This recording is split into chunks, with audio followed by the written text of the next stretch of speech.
রব্বুল আলামিন বলেন, ইন্নাল্লাহা লা ইয়াগফিরু আন ইউশরাকা বিহি ওয়া ইয়াগফিরু মা দুনা যালিকা লিমান ইয়াশা ওয়া মান ইউশরিক বিল্লাহি ফাকাদ ইফতারা ইসমান আযীমা। রব্বুল আলামিন বলেন, ইন্নাল্লাহা নিশ্চয় আল্লাহ তাআলা লা ইয়াগফিরু ক্ষমা করেন না আন ইউশরিক বিহি আল্লাহ পাকের সাথে শিরকের গুনাহ আল্লাহ ক্ষমা করেন না, ওয়া ইয়াগফিরু মা দুনা যালিকা লিমান ইয়াশা এটা ছাড়া আর যত অপরাধ আছে, যত গুনাহ আছে রব্বুল আলামিন ক্ষমা করে দেন। শুধুমাত্র শিরকের গুনাহটা আল্লাহ পাক ক্ষমা করেন না, আর যত গুনাহ আছে আল্লাহ পাক ইচ্ছা করলে তিনি ক্ষমা করতে পারেন। এমনকি যে কবিরা গুনাহের কথা বলা হচ্ছে, এই কবিরা গুনাহ আল্লাহ পাক ক্ষমা করে দিতে পারেন, কারণ তিনি হলেন গফুর, তিনি হলেন গফফার, তিনি হলেন রহিম, তিনি হলেন রহমান। বলেন সুবহানাল্লাহ। কবিরা গুনাহের জন্য শর্ত আছে, কবিরা গুনাহ মাফের জন্য শর্ত আছে, কিন্তু সাগীরা গুনাহের জন্য শর্তটা তো নাই। সাগীরা গুনাহ মানে এমনিতে যেগুলো হয়ে যায়, যেমন সাগীরা গুনাহ মুফাসসিরগণ বলেছেন, মুহাদ্দিসিনে কেরাম, ইসলামিক স্কলাররা বলেছেন, সাগীরা এবং কবিরা গুনাহের মধ্যে পার্থক্য হলো, সাগীরা মানে ছোট গুনাহ, যেগুলোর ব্যাপারে কোরআন এবং সহিহ হাদিসে তার শাস্তির বিধান সম্পর্কে আলোচনা করা হয়নি, যে এই গুনাহটা করলে এই অপরাধের কারণে এই শাস্তি হবে, এরকম বর্ণনা করা হয়নি, সতর্ক করা হয়নি।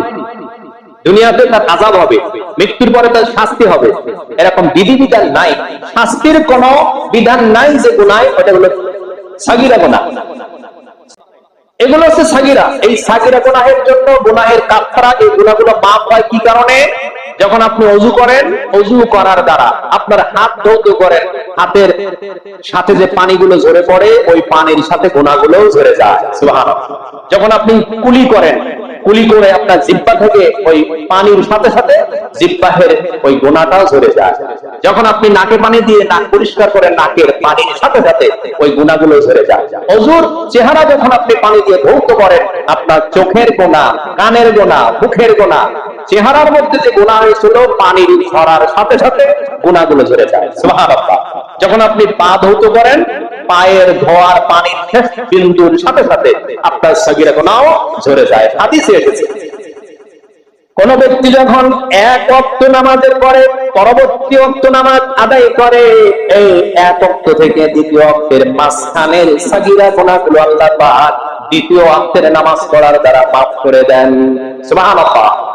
জুমার নামাজ পড়ার পরে পরবর্তী এক জুমা, এক সপ্তাহের পরে দ্বিতীয় জুমা যখন কোন বান্দা জুমার নামাজ আদায় করে, এই এক সপ্তাহের মাঝখানের সাগীরা গুনাহ মাফ করে দেন তিনি কে? জবান খুলে বলেন তিনি কে? সুতরাং এক সপ্তাহের গুনাহ, সাগীরা গুনাহ মাফ হয়ে যায় জুমার নামাজের দ্বারা। এই জন্য এইভাবে নেক আমল করলে সাগীরা গুনাহ মাফ হয়ে যায়। তবে কবিরা গুনাহ মাফের জন্য শর্ত রয়েছে, যেমন কোরআনে কারীমে সূরা ফুরকানের ভিতরে রব্বুল আলামিন বলেন, ইল্লা মান তাবা ওয়া আমানা ওয়া আমিলা আমালান সালিহান ফাউলাইকা ইউবাদদিলুল্লাহু সাইয়্যাতিহিম হাসানাত।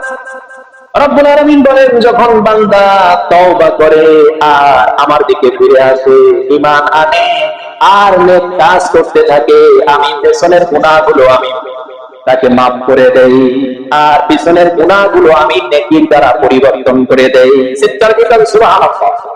আল্লাহ পাক তওবার দ্বারা এবং ভালো আমলের দ্বারা ঈমান আনার পরে নেক কাজ করতে থাকলে আল্লাহ পাক পিছনের গুনাহগুলো কি করেন? মাফ করে দেন।